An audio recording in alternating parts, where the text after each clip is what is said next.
Don't we get, we've got a ruck, blue hands off, and yet blue's saying, well, I was here, I had my hands on it, why do I have to take them off? The things the referees are going to have to look for now is simply this. There's going to be an offside line at the tackle. At present, there's no offside line until a ruck forms.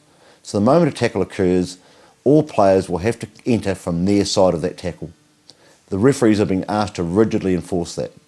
If they don't, if a player doesn't come from his side of the tackle and comes in the side, it is a penalty offence. The idea of that, of course, is to make it a contest. So the good number sevens or the good players that are there in support will have every opportunity to win the ball and cause a turnover, which again goes back to the whole ethos of the game, is to have a contest. When I talked about offside lines at the tackle, the offside line at the tackle runs parallel to the goal lines and it goes through the hindmost foot of the last person at the tackle, just like we have at the moment at a ruck or a maul. So the back foot of the person at the tackle becomes the entry line for any player arriving. The only player that can play the ball from the opposition side is the tackler, and he can do that when he's immediately on his feet, as current law allows. Some of the laws of the tackle haven't changed. For example, a tackle player must release the ball immediately. Any player from the opposition who arrives on their feet at that tackle area has all rights to the ball. So a player is tackled, he will not be allowed the chance to place it, pass it, etc. Every right goes to that player on his feet. We're going back to we want the game played by players on their feet. The big change has come, of course, is that any player who enters from the correct side, who is on their feet, may play the ball, and they can play it with their hands. We've still got rucking in the game, but it's a bit of a myth that we can stand all over bodies and call that rucking. That has never been rucking. So you can still ruck on the ball, but the difference now is you're on your feet, you get to the ball, you can play it. The referee does not have to call out blue 7 leave it or gold 7 leave it. Any player, so 2 number 7s, and I keep using number 7s because it's their art, they arrive at the breakdown on their feet, they both get their hands on the ball, best man will win. So it could become a wrestle match, but they're on their feet. By having offside lines though, and what the experiments have shown us so far is, the ball has been made available a lot quicker at the tackle, so we're stopping the pile-ups. And it's been very encouraging. There is a lot quicker ball. Players get tackled, they place the ball away from their body, knowing the opposition can't have it, because there's an offside line.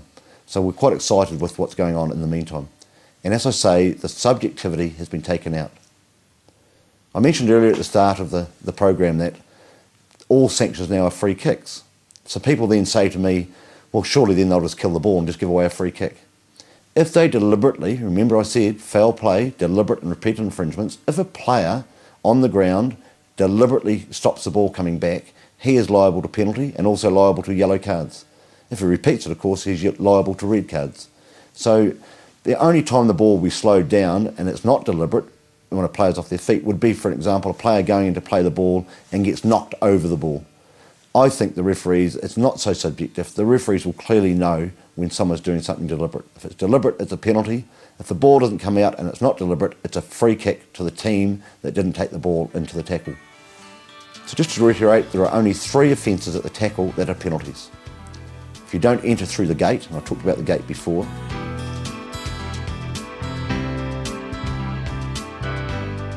if you are offside at the tackle,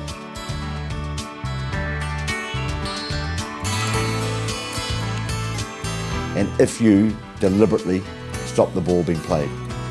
Everything else is a free kick. So again, we will see matches decided by the players, not the referees. We won't have continuous shots at goal when you at home are sitting saying, what was that for?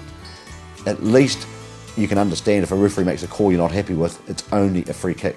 The team can't take a shot at goal, which I think is a long way to getting the game back to being won by and decided the results of by the players.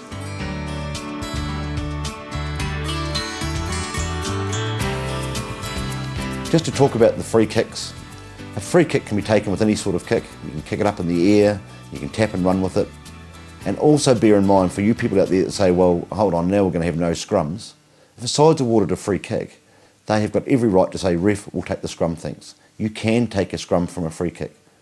And I think the beauty of that is if you get a side that's very good at scrummaging, whenever they get a free kick, quite often, they will say, we'll have the scrum thanks, ref. And when I explain the new scrum law shortly, or the new offside line at the scrum, there will be sides encouraged to do so. But on the other hand, you get the side that's wants to run the ball and they're fit and don't want to scrum because they're a bit smaller, they can tap and go. So we're catering for all shapes and sizes. We're catering for the side with the good scrum. We're catering for the side that is quite weak in that position. Probably the most controversial law which we started with, which people certainly raised their eyebrows, was we decided that the maul in the present game of rugby is very hard to defend.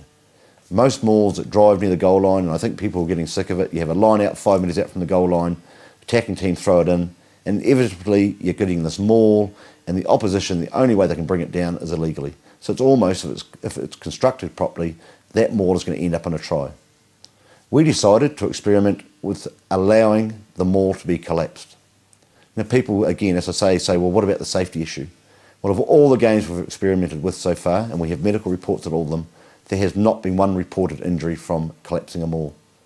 And I think, just my own thinking on this, is that the reason for that, if you go onto the field knowing you're in a maul and it can be collapsed, you're braced ready for it. Whereas presently, with the law saying you can't collapse the maul, that's where injuries could occur. You can't collapse it dangerously. You can't grab someone's head, you can't grab one leg and stretch it one way or the other. You basically have to grasp, like you see at the moment, I think we call it sacking in the line out. Player wins the line out, comes down, they form almost a mini maul and it gets collapsed by one player who just basically enwraps the player and pulls them down. That's how you collapse a maul. As a result of that, we're also allowing, as an experiment, and remember these are only experiments, we're allowing what's commonly referred to as truck and trailer. A truck and trailer is basically legalised obstruction, but only from the maul.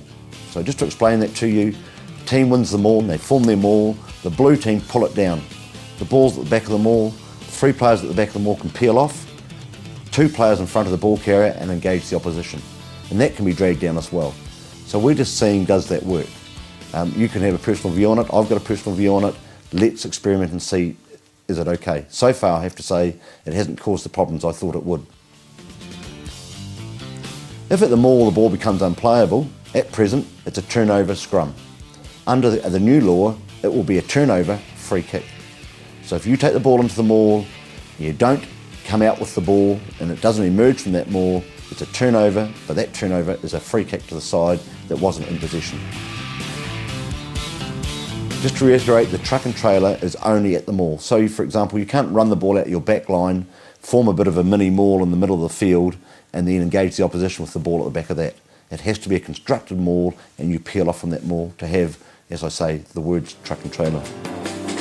Probably the law that excites people the most is the offside line now at scrum. You all know that at the line out at present, both back lines have to be back 10 metres from the line out.